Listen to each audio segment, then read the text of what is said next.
There's so many different ways to find your path to Passive House. Now here in California, I see a huge push of people wanting to get into Passive House for resilience.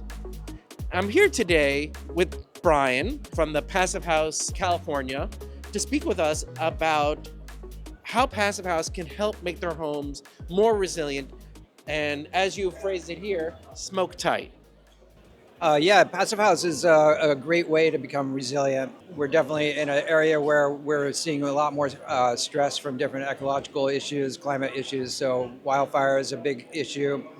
A house can be destroyed during a wildfire, not only because it burns down, but because smoke gets into the house and really can cause some serious damage. And so if you have an airtight building, It helps reduce the amount of smoke and pollutants that are coming in, especially like you're saying, the particles that damage your building.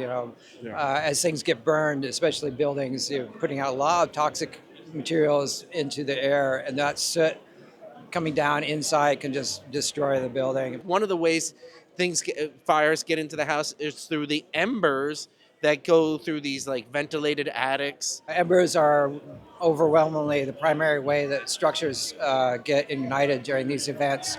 And so doing Passive House allows us to do construction without ventilation, enclosed crawl spaces or attics. And so eliminating vents helps. Also, just the airtightness of the building helps also keep embers from penetrating in. And then also the second biggest way that houses can catch fire is with the thermal stress that happens on the windows, and the glass cracks and the fire comes inside, and then the house catches fire from the inside out.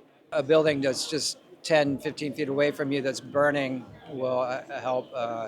It can either crack the glass, explode the glass, so then you get embers coming in through that area, or it just creates such a heat on the inside through the windows that, like you're saying, it brings up that material, say like curtains right at the window, brings it up to the ignition point and starts burning the house from the inside out. And with a Passive House window, it's going to be much more airtight, and you're going to have triple pane glass, and so it's going to be much more resilient to that thermal stress. Yeah, definitely. You get basically three layers of protection versus one. If it's a 1920s house, you have a single pane glass. A more modern house with double pane, and also even some of the coatings that we use nowadays help repel some of that heat. Great point. Yeah, the low E coatings. And the spacers too. I mean, some of those older spacers are aluminum, and those are very conductive. Yeah. So all these things that we take for granted with just trying to achieve the Passive House standard are going to help with these very urgent needs, and when we're thinking about rebuilding here in California from these fires and really elsewhere around the nation. Yeah, definitely. I think so. What are we looking at here?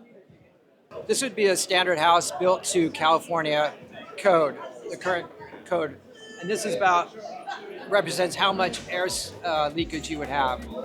I mean, that's just like way too much air flowing through your house. Right. But this one's a lot smaller. So if we went to a passive Not house, as much air.